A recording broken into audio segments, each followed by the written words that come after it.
Assalamualaikum warahmatullahi wabarakatuh. Kali ini kita membahas mengenai part ketiga PTS Genap Matematika kelas 7. Oke, kita mulai aja. Sini perhatikan gambar di samping. Pernyataan yang tidak sesuai dengan bangun di samping adalah titik-titik. Nah, jadi di sini ada sebuah sepertinya layang-layang gitu ya. Nantinya yang AB, ya AB ini sama dengan BC, sama dengan CD gitu ya, ini sama dengan AD. Nah, berarti kalau dia belah ke tempat gitu ya, ini pernyataan benar. Nah, AC dan BD ini adalah sumbu simetri. AC dengan BD ini adalah sumbu simetri. Nah, ini adalah pernyataan yang tepat. Jumlah sudut BAD ya, BAD itu 360 derajat jumlahnya. Nah, jumlahnya apa benar 360 derajat? Ternyata tidak ya.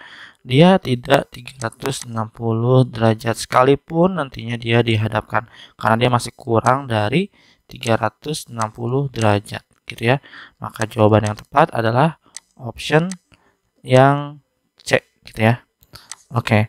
Selanjutnya untuk nomor 12, perhatikan pernyataan berikut. Sisi yang pertama ya, sisi-sisi yang berhadapan sama panjang. Nah, yang kedua, diagonal-diagonal sama panjang dan saling tegak lurus. Yang tiga, sudut-sudut yang berhadapan sama besar. Jumlah sudut yang berdekatan adalah 180 derajat. Nah, adik-adik harus tahu ya, kalau misalkan sifat jajar genjang itu ada yang namanya 5 ya. Yang pertama, itulah sisi yang berhadapan, panjang dan juga sejajar. Nah, berarti yang satu benar ya. Sifat yang kedua pada sifat jajar genjang yaitu sudut-sudut yang berhadapan sama besar. Nah, berarti ini juga tepat. Selanjutnya adalah yang ketiga, sudut-sudut yang berdekatan jumlahnya itu 180 derajat. Benar juga ya. Nah, ada lagi nih jumlah seluruhnya, yang nomor 4 ya. Jumlah semua sudutnya. Jumlah semua sudutnya itu 360 derajat gitu ya. Nah, seperti ini nih. 360 derajat sisi sudutnya ya. Nah, sini. Dapat menempati bingkai dengan dua cara, yaitu satu ya, dengan dua gitu ya. Ini dua cara.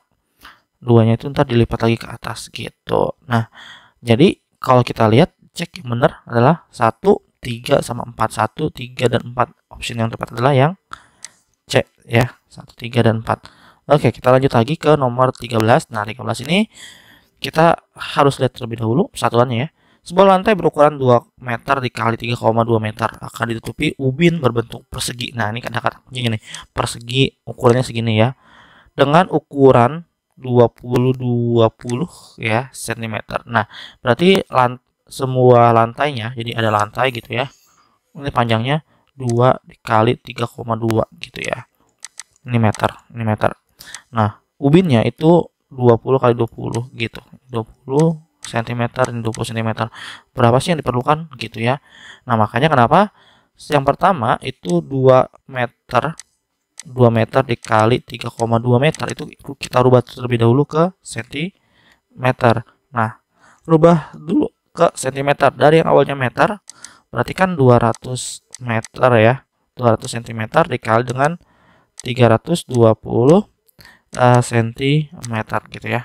Nah, ini sama aja kayak 64.000 ya, 64.000 cm. Nah, ini adalah untuk luasi lantainya. Ini untuk luas lantai gitu ya. Nah, sedangkan nantinya kalau untuk luas satu ubin itu kan tadi berapa ya, 20 dikali 20 cm. Jadi berapa? 400 cm. Jangan lupa perseginya nih, ini juga lupa. Nah, jadi banyaknya ubin ya, itu gampang nih, banyak ubin yang diperlukan. Kalian tinggal bagi aja. 64.000 dibagi dengan 400. Ini nolnya bisa kita habiskan, berarti tinggal 640 dibagi dengan 4. Ya, jawabannya berapa? 160 ubin. Jadi jawaban yang tepat adalah yang option B. Oke, kita lanjut lagi ke nomor 14. Sebuah persegi panjang memiliki keliling 50 cm dan lebarnya 9 cm. Sisi terpanjang persegi panjang tersebut adalah, oke, kita buat ya. Yang namanya persegi panjang, dia mempunyai ini keliling gitu ya. Itu ada 50 cm. Sedangkan lebarnya ini ya 9 cm. Nah, rumus dari keliling persegi panjang apa? Yaitu 2 dikali P tambah L. Kalau kelilingnya aja kita ketahui 50 cm dan lebarnya sendiri adalah 9 cm, maka yang tanyakan adalah ya panjangnya tuh berapa gitu ya. Kita masukin aja kelilingnya 50 sama dengan 2 dikali P ditambah 9. Maka karena 2 ini perkalian, kalau dia pindah ruas maka menjadi pembagian. Jadi P ditambah dengan 9. 50 bagi 2 ya 25 ya, sama dengan P ditambah 9. Nah, 9 ini karena kita mau mencari P-nya aja, maka 9-nya kita pindahin nih, yang awalnya positif ya, menjadi negatif. Jadi sama dengan 16. Nah, inilah sisi terpanjang ya, namanya juga sisi terpanjang berarti dia panjangnya gitu ya. Jawabannya option D.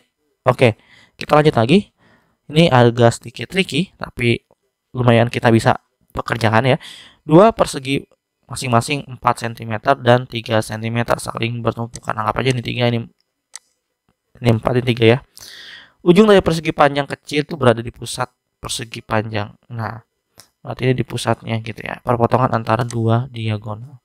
Jika bagian saling bertumpuk dibuang, selisih luas antara potongan persegi adalah, nah di sini kita buat terlebih dahulu ya.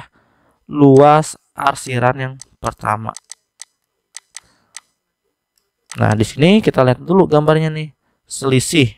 Nah, kalau kita lihat ya, dia sebenarnya akan berbentuk juga seperti ini. Nah, yang kita cari adalah yang bagian ini.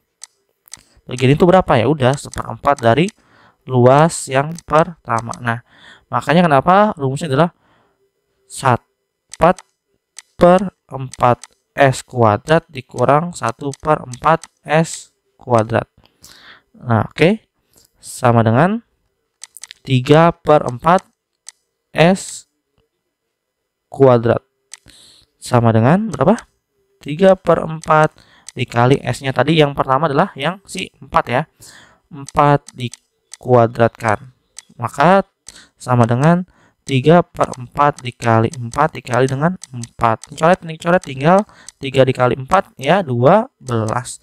Nah, ini untuk arsiran yang pertama. Luas arsiran yang kedua sekarang yang si 3 ya. Arsiran yang kedua yaitu tadi R kuadrat dikurang 1/4 S kuadrat gitu ya. Sama dengan 3 kuadrat dikurang 1/4 dikali dengan 4 dikali dengan 4. Nah, seperti ini ya.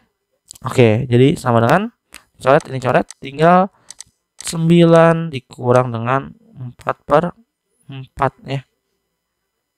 Ya, dengan 4/4 dong ya. Sama dengan 5. Nah, ini arsiran kedua sama ketiga, arsiran pertama sama kedua udah dapat nih. Maka luasnya, luas tidak diarsir, itu sama dengan 12 dikurang dengan 5. Ini adalah 7 ya, ada ya jawabannya 7. Oke, seperti itu. Mungkin cukup sekian untuk pembahasan part 3. Apabila ada kesalahan kata mohon maaf. Nanti kita lanjut lagi di part 4 untuk yang PG nya ya, part terakhir untuk PG. Assalamualaikum warahmatullahi wabarakatuh.